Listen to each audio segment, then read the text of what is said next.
친한 두 여인이 있었습니다. 두 사람은 어릴 적부터 헐리우드에서 유명한 여배우가 되는 것이 필생의 목표로 삼고 살아갑니다. 훗날에 한 여인은 꿈을 이루고 한 여인은 예수님을 믿고 그 꿈을 중도에 포기한 채 선교사의 길을 선택합니다. 배우가 된 이 여인은 훗날에 이런 고백을 합니다. 나는 마침내 꿈을 이루었다. 그러나 너무 비싼 대가를 치루었다. 나는 지금 세상에서 가장 비참하고 불행하다. 그리고 얼마 후에 그 여인은 자살을 택합니다. 바로 마릴린 먼로입니다. 그의 친구, 선교사 친구는 타운샌드라고 하는 여인인데, 제가 세상적인 배우를 폄하한다는 것이 아니고 육신을 따르는 자는 육신의 일을, 영을 따르는 자는 영의 일을 생각하나니 육신의 생각은 사망이고 영의 생각은 생명과 평안이니라. 성경은 그렇게 단호하게 이야기합니다. 여기서 영을 쫓는다는 것은 내 영을 쫓는다는 게 아니고 성령을 쫓는다는 뜻입니다. 원래 뜻은. 그러므로 육신의 기쁨, 육신의 만족, 내 이기심, 그걸 쫓아 살다 보면 마지막에 하나님과 상관없는 사망의 길에 도착하게 되고, 내게 지금은 힘들고 내 육신에게는 즐거움이 없지만 성령을 따라 선택하고 살아가면 결국은 생명과 평안을 얻게 된다. 그런 뜻입니다. 이건 절대 진리입니다. 여러분이 만약에 지금 마음속에 꺼림이 있다든지 불안하다든지 두려움에 있다든지 걱정거리가 있다면 그것은 곧 우리가 성령을 쫓지 않고 육신을 쫓고 육신에 대한 생각을 하기 때문에 우리 마음이 안절부절한 거예요. 누군가를 미워하고 있고 어떤 걱정에 쌓여 있고 거짓을 행하고 있고 우리 마음속에 은밀한 죄가 있다면 반드시 우리는 평안을 잃어버리게 된다는 것입니다. 자, 인생은 흔히 선택이라 합니다. 맞습니다. 선택인데 내 눈앞에 놓인 1분 1초의 선택, 그리고 작은 선택을 잘하면 훗날에 우리의 인생은 너무도 아름답게 하나님 앞에 서게 됩니다. 부자 청년과 삭개오의 선택은 너무 달랐습니다. 그런데 둘 다 부자였습니다. 부자 청년도 역시 부자였고 삭개오도 만만치 않은 부자였습니다. 그렇지만 둘 다 부자였고 둘 다 예수님을 만났지만 그들의 선택은 완전히 달랐습니다. 여러분, 모든 것을 하나님 탓하면 안 됩니다. 그건 비겁한 겁니다. 하나님이 알아서 하시겠지. 내가 어떤 짓을 해도 하나님이 나를 택하시면 하나님이 나를 천국으로 데려가시겠지. 그건 대단히 무책임한 신앙입니다. 그렇지 않습니다. 부자 청년과 삭개오가 똑같은 조건에서 예수님을 만났지만은 그 둘의 선택은 완전히 달랐고 그로 인하여 그들이 지금 가 있는 곳도 다를 것이라는 거예요. 자, 우리는 지금까지 많은 선택을 하고 여기까지 왔지만 이제 말세가 다가오고 있고 한치 앞을 알 수 없는, 우리가 예수님을 믿기 때문에 이 감각이 있어야 돼요. 세상 사람들의 눈은 눈에 보이는 눈이 다예요. 그러나 예수님을 믿는 우리는 영의 눈이 있어야 됩니다. 영의 눈은 마귀를 보는 눈, 죄를 보는 눈, 그리고 지금 이 세상 먹고 살기 힘들다, 좋다, 이것은 세상의 눈이고요.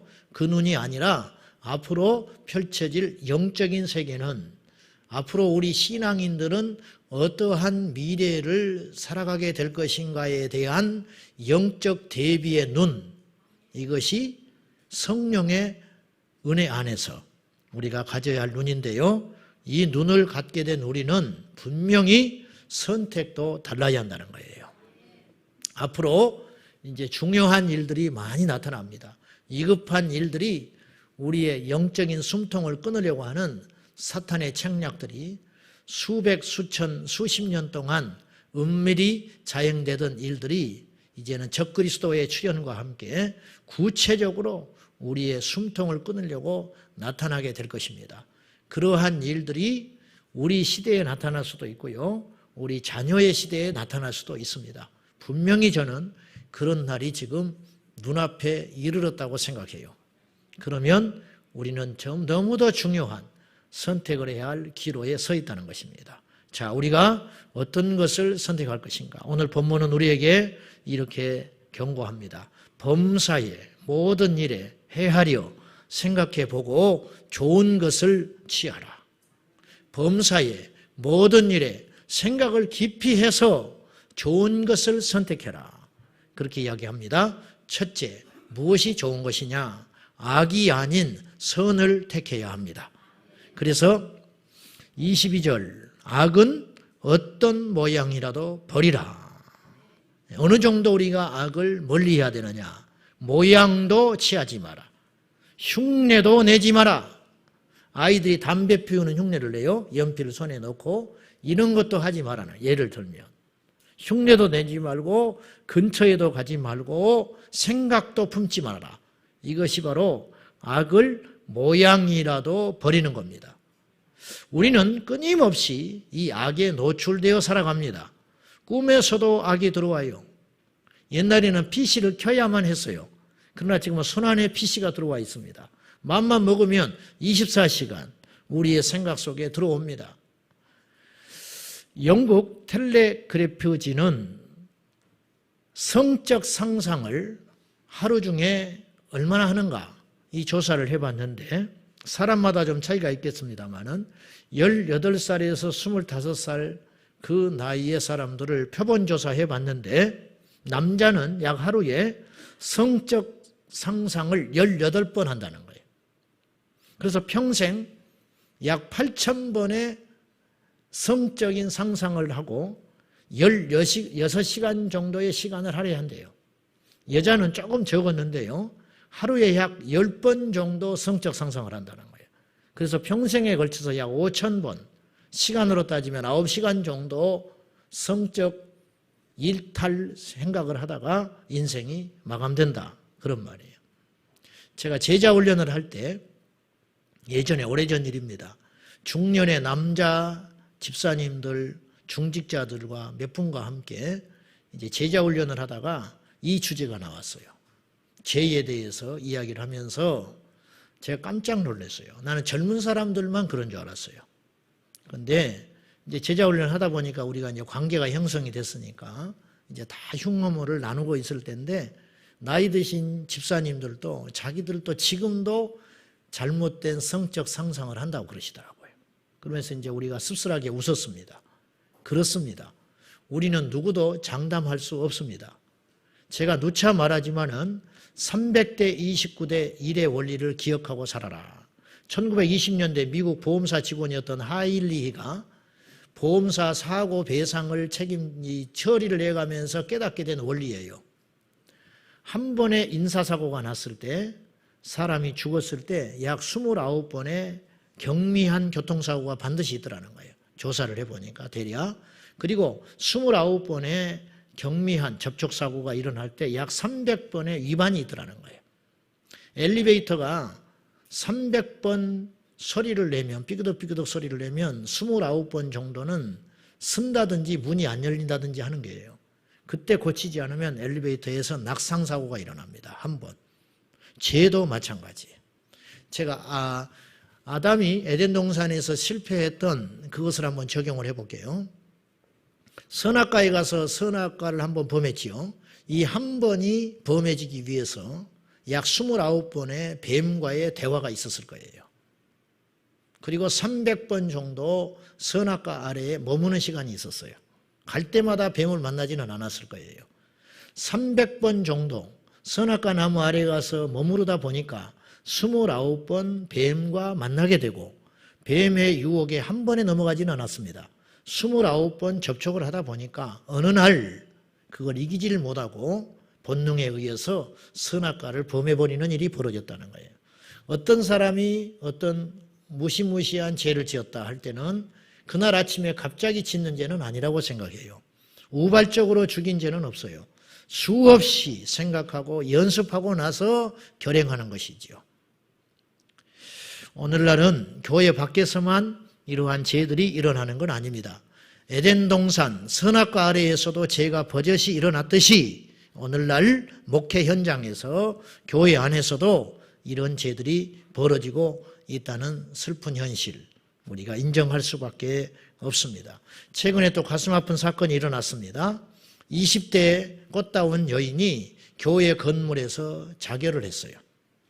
냄새가 나서 조사를 해보니까 이 사람이 이제 부패됐는데 이 여인이 유서를 남겼습니다. 그 유서에는 이 여자도 신학생입니다. 18살 때부터 전에 그 교회에서 시무하던 부목사에게 성적 폭행을 당해왔다. 그래서 이걸 이기지를 못하고 우울증에 시달리다가 결국은 이 길을 선택한다. 떠나버린 그 부목사는 그것을 듣고 그 교회에서 사표를 냈고 목회에 그만뒀습니다. 그리고 경찰은 조사에 들어갔습니다. 이런 일들이 이제 대대적으로 보도가 되고 있습니다. 기억하십시오. 오늘 또 우리는 뭔가를 선택할 것입니다. 우리는 어딘가를 가게 될 것입니다. 누군가를 만나게 될 것입니다. 평생 우리가 그렇게 살아가는데 그때마다 반드시 생각해야 할 문제가 있습니다. 죄는 순간의 달콤함을 우리에게 가져다 주지만 그 결과는 뼈를 꺾게 되며 모든 것을 빼앗아 간다는 사실을 유념하시고 심지어는 주님과의 관계도 깨져버릴 수 있다는 것, 이걸 아셔야 됩니다. 다윗이 범죄한 후에 회심하지요. 그가 침상이 젖도록 통곡하고 울면서 회심을 하는데 이것을요 일반적으로 생각하면 안 돼요. 우리가 속으면 안 됩니다. 다윗도 그랬다. 그러니까 내가 최대한 죄를 맞서 싸워보지만 넘어졌다면, 그리고 선을 넘었다면 다윗도 용서받았으니까 나도 회개하고 용서받으면 돼. 아니, 그건 다윗이요 지옥의 문턱까지 갔다가 가까스로 하나님의 은혜로 건져주신 특별한 케이스예요. 대부분의 경우는요 죄를 짓고 그런 경우가 닥쳐버리면 지옥에 가버립니다. 하나님을 찾지 않아요. 그만큼 어려운 거라. 다윗의 경우는 아주 특별한 케이스지 일반적 케이스로 여기고 이 땅의 그리스도인들이 죄를 만만하게 생각하고 또 죄를 지은 다음에 회개하면 되지, 이런 구원파적인 생각이 이 땅의 그리스도인들을 셀 수도 없이 지옥으로 끌고 가고 있다는 거 명심하셔서 죄의 문턱에서 스톱하시기 바랍니다. 악은 모양이라도 버려라. 악의 환경을 만들지 말고 그 환경을 알면서도 하면서 미끄러져 가지 마라. 아멘입니까? 그래서 악은 어떤 모양이라도 버려라. 이것이 우리의 선택이 되어야 됩니다. 두 번째는요, 우리가 범사에 헤아려 생각해보고 좋은 것을 선택해야 되는데 순간의 이득이 아닌 영원히 남는 것을 선택해야 돼요. 사실 예수님은 이 이야기를 누차 하시는 거예요. 나를 따라와라. 십자가를 져라. 그건 고통이지요. 자기를 부정해라. 그러면 이 세상 살아가기 힘듭니다. 그런데 그것에 대한 보답이 있다. 너의 형제를 미워해라. 네 부모를 떠나라. 어떻게 천륜을 무시하라고 그래요?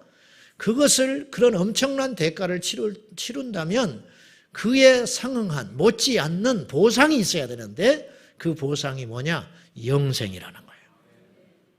십자가를 지면 부활의 영광에 참여할 수 있다는 거예요. 그래서 저는 성경을 경제서적서라고 생각해요. 하나를 투자해서 60개를 얻는 거예요. 하나를 투자해서 만을 얻는 거예요. 이 땅을 포기해서 영원한 생명을 얻는 거예요. 순간의 고통을 감수하여 영원한 평안을 누리는 거예요. 이것이 성경에서 우리에게 일관되게 가르치고 있는 교훈입니다. 사실은. 제가 어르신들한테는 죄송한데 팔이 50견이 와가지고 이게 잘 안 올라가요. 그래서 우리 청년 형제가 저를 도와주느라고 이렇게 강제로 와서 꺾어버려요. 아주 나쁜 놈입니다. 막 잔인하게. 근데 이렇게 해야 된다는 거예요. 안 그러면 굳어진다는 거예요. 근데 굉장히 좋아졌어요. 막 그때는 나보고 그래, 욕하려면 하래. 운동선수들은 막 욕한대요. 근데 내가 어떻게 욕을 해? 기도를 해야지. 가지고 이 잔인하게 막 손을 비틀어 버리고 꺾어 버리고 막 그러면 눈물이 나고 막 땀이 나요. 막 너무 아팠어. 근데 제가 그냥 맡깁니다. 힘들어도. 끔찍하지만 그렇게 해요. 왜냐? 그렇게 하면 나에게 남는 게 많아요. 그 순간의 고통을 잠깐 참으면 앞으로 내가 손을 편안하게 쓸 수 있기 때문에 순간순간 아픈 거, 그 다음에 자연스럽지 못한 거, 이것을 해결하기 위해서 잠깐의 고통을 내가 감수한다고요. 그렇지요? 이것이 당연한 이치겠지요. 여러분, 이 땅을 포기해야 하나님의 나라를 얻어요. 마귀는 속이는 자라 그랬어요. 마귀는 무서운 존재가 아닙니다. 착각하시면 안 돼요. 마귀는 자기를 무섭게 가장하는 것이지 우리가 마귀를 무서워할 필요는 없어요. 근데 마귀의 진짜 힘이 어디에 있냐면 우리를 속이는 데 너무 능숙하다는 거예요. 그래서 속이는 것은 또 우리가 해보기 어려워요.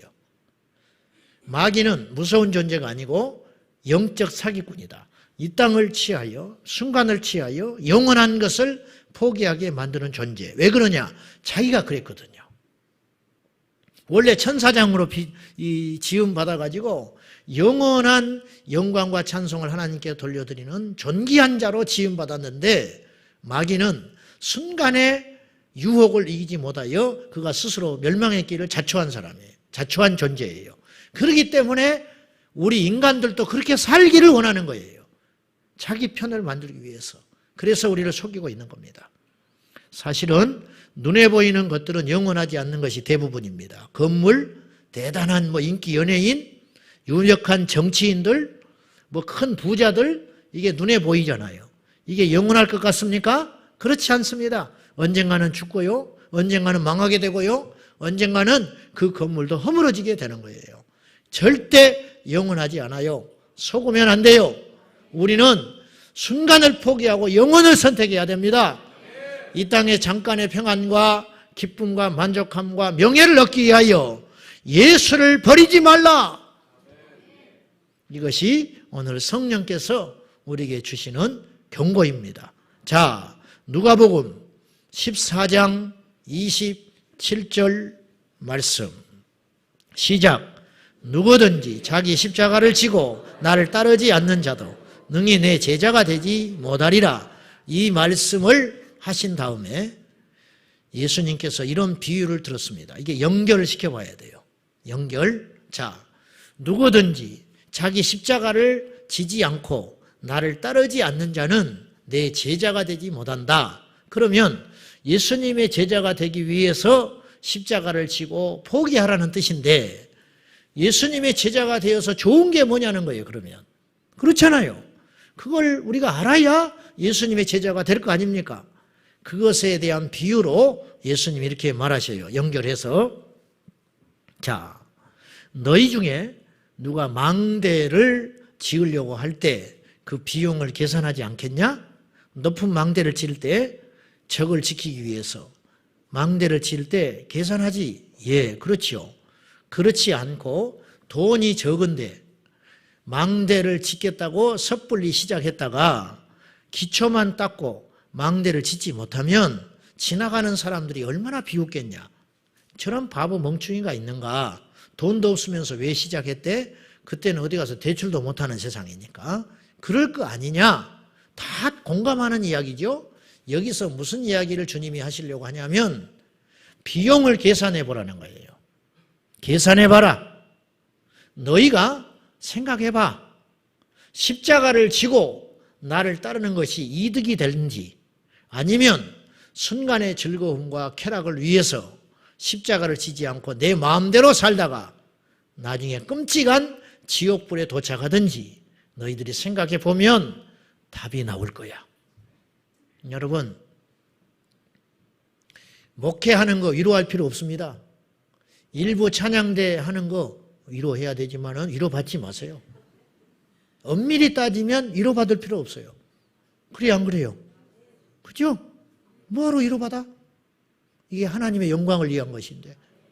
그리고 내가 이렇게 헌신하면 하나님이 내게 상을 주시는데 뭐 대단한 일 하는 거 아니에요. 결국은 누구를 위해서 하고 있는 거예요? 나를 위해서. 선교? 주님을 위해서, 그리고 자기를 위해서 하고 있는 거예요. 그렇잖아요. 계산했어, 우리가. 제가 계산했어요. 제가 원래 한의사 되고 싶었거든요. 제가 사실은. 내가 계산해봤어. 한의사가 되는 것이 낫겠는가? 목사가 되는 것이 낫겠는가? 나는 계산 나왔어. 목사가 낫겠더라고. 왜? 한의사는 이 땅에서 돈 벌고 명예 얻고 다른 사람 살리는 거. 왜 그럼 의사가 되지 한의사가? 의사는 자신이 없더라고 내가. 그것까지 공부해낼 제 자신은 없어서 한의사를 내가 폄하하는 건 아닙니다. 근데 내가 생각해 봤어요. 똑같은 사인데 목사가 낫겠더라고. 왜냐? 목사는 영원히 남아. 하나님이 인정해 주는 거야. 그래서 내가 생각했다니까요. 집사보다는 목사가 낫겠더라고. 그래서 내가 목사 된 사람이요. 그래서 내가. 얼마나 내가 계산이 빠른데. 계산해 보세요. 계산해 봐. 내가 이 선택이 영원한 것인가? 내 영혼에 유익한가? 그리고 그것이 유익하다면 대가를 지불해라. 그것입니다. 범사 헤아려 좋은 것을 선택하는 거. 앞으로 우리는 많은 선택을 하게 될 터인데 내 영혼에 유익한 선택, 그거 해야 됩니다. 아놀드 로제라는 사람이 있었는데 시베리아의 불꽃이라는 책을 썼습니다. 아주 얇은 책인데요. 이분은 1929년 구소련의 시대에 태어난 원래 독일계 계통인데 러시아 소련에서 태어난 그리스도인이에요. 로제 씨가 태어난 다음 해 1년 있다가 그의 아버지는 그리스도의 전도자라는 이유로 체포되어 가지고 그의 가족은 시베리아 벌판 수용소로 이송이 됩니다. 그곳에서 강제 노역에 시달려요. 시베리아 수용소는 판자로 둘러친 집이 있었는데 겨울에는 영하 65도까지 내려가는 곳이었습니다. 로제 씨는 태어난 다음 해부터 돌이 지나면서부터 시베리아 수용소에서 생활을 했습니다. 그러면 그는 어린 시절을 어떻게 보냈을까? 그는 시베리아 불꽃에서 이런 고백을 했어요. 나는 유년기도 소년기도 사춘기도 없었습니다. 우리들이 경험한 수용소 생활을 한마디로 표현을 한다면 서방 제국의 가축 이하의 생활을 했습니다. 11살 때부터 나는 어른들과 똑같이 노동에 시달렸고 3년 동안 나는 공산주의 사상의 교육을 받았는데 내 기억에 있는 시간은 시간만 나면 나무 열매나 풀뿌리 어찌됐든 먹을 수 있는 것이라면 무엇이든지 찾아서 짐승처럼 먹어야 했습니다. 나는 40살이 될 때까지 만복, 배가 부르다라는 것을 느껴본 적이 없었습니다. 40살 될 때까지. 그리고 15살이 될 때까지 나는 세상에 단 것이라는 것이 있다는 걸 몰랐대요. 그러니까 설탕이라는 것을 15살 때 접해봤다는 거예요. 입의 단맛을 15살에 느꼈고 40살에 돼서야 그는 배부르게 밥을 한번 먹어봤답니다. 로제 씨는 그 수용소에서 27년 동안이나 복역을 했고요. 엄한 탄압에도 불구하고 그러한 박해 가운데서도 오히려 아버지를 따라서 지하 교회의 지도자로 성장했습니다. 로제 씨 아버지는 순교했고요. 제가 일화를 하나 이야기해 줄게요. 어느 날 그 아들 로제는 시베리아에서 이제 추방돼 가지고 다시 따뜻한 곳에 와서 이제 살게 돼요. 나이가 40살이 넘어서. 그런데 어느 날 이 구소련에 있었던 이야기입니다. 핀란드에서 30권의 성경책이 운반되어 왔습니다. 그래서 지난 15년 동안 성경이 없이 시베리아에서 성경 공부를 인도하는, 성경이 없이 말씀을 인도하는 그곳에 이 핀란드에서 들어온 이 귀한 성경책을 보내주려고 마음을 먹어요. 그리고 로제 씨가 시베리아에서 왔기 때문에 이 성경책 30권을 짊어지고 시베리아까지 6,000km인데 차를 타고 걸어서 감시망을 피하여 갑니다. 65도의 혹한을 넘나들면서 가요. 그곳에는 예전에 자기가 교제했던 믿음의 형제들이 있었습니다. 그리고 그들에게 성경책을 내놨을 때 은밀히 모여든 그들이 울면서 이렇게 고백을 했어요. 20년 동안 성경책을 얻기를 위해서 기도해 왔습니다. 그리고 어떤 사람은 그 중에 30년 동안 성경을 한 번만 보기를 원하는 사람들이 있었다는 거지요. 우리는 성경을 속된 말로 발로 차고 다닙니다. 우리 아이들이 성경을 찢어버립니다. 요아실에서. 이들을 우리가 만나게 돼요. 천국에 가면. 간다는 이제 전제하에 이들은 다 갔을 것이고 이들을 만나게 돼요. 저는 이 시대 그리스도인이 너무 유약하다고 생각해요. 저를 포함해서. 시험에 너무 자주 들어요. 감정적 기복이 너무 심해요. 근데 이제 변명을 해요. 원래 그렇다는 거예요. 원래 그렇다면 예수님을 만나서 그것도 해결 못했다는 뜻이에요. 부끄러운 줄 알아야 돼요. 저는 갱년기라 그렇다. 나는 사춘기라 쟤는 그렇다. 그러면 예수 이름의 능력이 갱년기만도 못한 거예요. 사춘기도 못 이기는 거예요. 복음의 능력이. 그렇잖아요? 그럼 앞으로 수없이 타협할 수 있다는 뜻이에요. 우상에게 절해놓고 나는 원래 그런 사람입니다. 우상에게 절해놓고 나는 신앙을 똑바로 못 배워서 그렇습니다. 우상에게 절해놓고 세상과 타협해놓고 목사님이 그러니까 나도 그럽니다. 그렇게 이유될 거 아니에요. 그런 핑계가 통할까요? 하나님 앞에 가서 안 통합니다. 너무 자기 자신들을 사랑합니다. 물질을 우상으로 사랑해요. 날씨 때문에 예배 숫자가 줄고 휴가철, 명절 때, 김장철이 되면 썰물처럼 성도들이 빠져나갑니다. 불면 날아갈까, 들면 깨질까 전전긍긍하고 목회자들은 성도들 뒷구님 꼬머니만 쫓아다니고 있어요. 주차장 때문에 교회 부흥이 안 돼가지고 교회를 먼저 생각할 때는 항상 주차장에 있냐고 전화들이 빗발치게 교회에 옵니다. 정말 그것이 우리 예배를 방해해야 할 만큼 큰 문제일까요? 6,000km를 걸어서 영하 65도를 걸어서 성경책 35권을 갖다 줬는데 30권을 갖다 줬는데 그중에는 성경책 읽는 건 2번 채고 한 번이라도 만져보기를 위해서 20년, 30년 기도하는 사람이 있었더라 이거예요. 그들을 우리는 천국에서 만나게 될 거라는 거예요.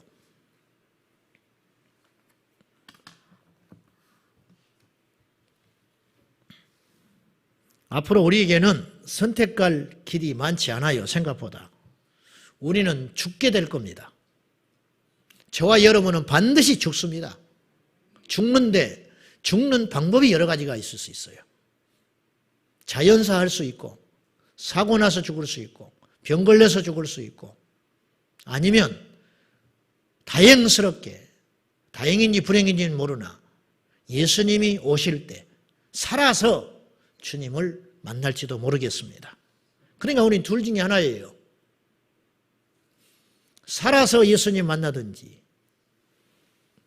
죽어서 예수님 만나든지 둘 중에 하나인데 죽어서 예수님을 만나는 방법도 크게는 2가지가 있어요. 순교하든지 자연스럽게 죽든지 둘 중에 하나 그것입니다. 우리 앞에는 순교와 들림밖에 없습니다. 삐져서 다니고 시험 들어 다니고 목사님, 장로님, 안수집사님, 권사님, 집사님들이 그렇게 하고 다닙니다.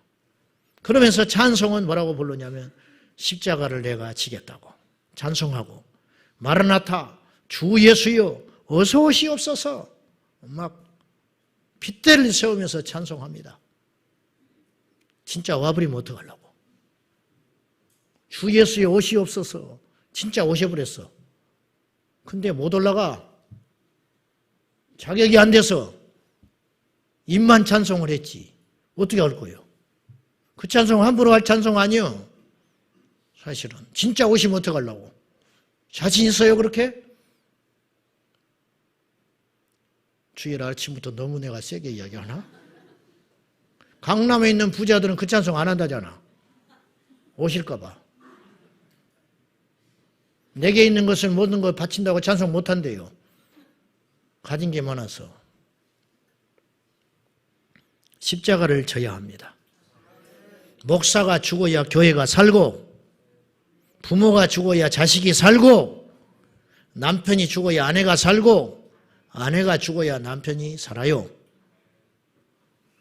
교회가 죽어야 세상이 삽니다. 교회가 살겠다고 지금 아우성 치니까 세상이 이처럼 시끄럽잖아요. 모든 사람이 시끄러울 때 한 사람만 조용하면 돼요. 모든 사람이 두려워할 때 한 사람만 담대하면 길이 보여요. 모든 사람이 비판하고 판단하고 정죄할 때 한 사람만 기도하고 있으면 그 문제는 해결됩니다.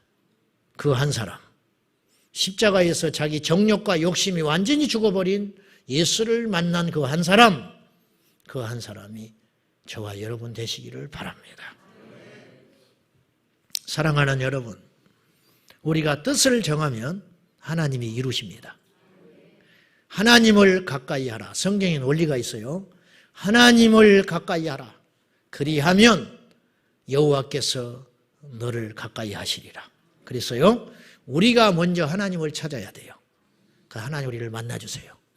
오늘 말씀에 24절 너희를 부르시는 이는 미쁘시니 그가 또한 이루시리라. 미쁘시다라는 말은 표현은 잘 안 써요, 이 시대에. 이 말은 원래 뜻은 신실하고 진실하다. 하나님은 너무 성실하시고 진실하시고 거짓이 없으시기 때문에 그 하나님이 그런 분이기 때문에 너희들을 부르셨기 때문에 후회함이 없이 너희를 불렀기 때문에 너희들을 반드시 이룬다. 무엇을 이루느냐? 부자 만들어준다. 건강하게 해주신다. 아니, 그게 아니고 그리스도 예수 오시는 날까지 영과 혼과 몸이 온전하게 될 수 있도록 너희들을 만들어 가실 것이다. 우리 힘으로는 안 된다는 거예요. 하나님이 해주신다. 하나님이 죄도 이길 수 있게 해주시고 깨닫게 해주시고 지금 우리가 지금 하나님 우리를 작업해 가시는 거예요, 사실은. 요새 계속 제가 던지는 메시지가 의에 대한 이야기예요. 출애굽기 또 금요철야 죄에 대한 이야기, 계속 그런 이야기를 지금 하나님이 우리에게 주시는 거예요. 이게 이유가 있다고 저는 생각해요. 이유가 있어요. 하나님이 우리를 이렇게 지금 인도하고 계시는 거예요. 우리를 이끌어가고 계시는 거예요. 그래서 그 말씀을 듣고 경각심을 갖는 거예요. 누구보다도 많은 경각심을 갖는 사람이 누구냐면 제 자신입니다. 내가 설교를 하기 때문에 준비할 때 다짐하지요. 선포할 때 다짐하지요. 선포하고 나서 또다시 다짐해요. 왜? 내가 이렇게 설교했는데 내가 이렇게 살아야지. 내가 이렇게 설교했는데 내가 이렇게 하면 안 되지. 이런 생각들을 수없이 하기 때문에 이 말씀이 나를 보호하고 지켜주시는 것에 대하여 얼마나 감사한지 몰라요. 하나님이 장담할 수 없지만은 우리를 그렇게 만들어 가십니다. 우리 몸과 영과 혼이 그리스도 예수 재림하실 때까지 흠없이 보존하여 주실 그 하나님, 그 하나님을 신뢰함으로 오늘도 죄와 싸우되 피 흘리기까지 싸우시고 우리가 이제 선택해요. 작은 선택이 큰 선택을 누른다. 순간의 선택이 우리 인생을 만들어간다. 그렇다면 오늘 우리가 선택을 잘해야 되고 순간순간 선택을 잘할 때 첫째, 악을 쫓지 말고 선을 쫓으라. 두 번째, 이 땅의 순간의 즐거움과 명예와 유명세를 쫓아가지 말고 영원한 하나님의 나라를 위하여 십자가를 선택하라. 이 사람이 지금 천국에서 할렐루야 찬송하고 있는 거예요. 순간의 이득을 위해서 영원을 포기했던 사람들은 지옥에 가서 껄껄껄 하고 있다고요. 내가 그때 그러지 않을 걸. 내가 왜 그때 십자가를 질 걸. 그때 내가 예수를 떠나지 말 걸. 그때 내가 죄악의 길에 들어서지 말 걸. 그때 내가 돈을 선택하지 말 걸. 그때 내가 좋은 직장을 선택하지 말 걸. 그러다가 지금 지옥에서 영원한 불못에서 음부에서 고통받고 있다. 최후의 심판을 기다리고 있는 임시 처소에 기다리고 있다는 거죠. 사랑하는 여러분, 우리 앞에 생명과 사망, 넓은 길과 좁은 길 기다리고 있고 배교와 순교가 기다리고 있습니다. 계산해 보십시오. 지혜로운 선택을 하십시오.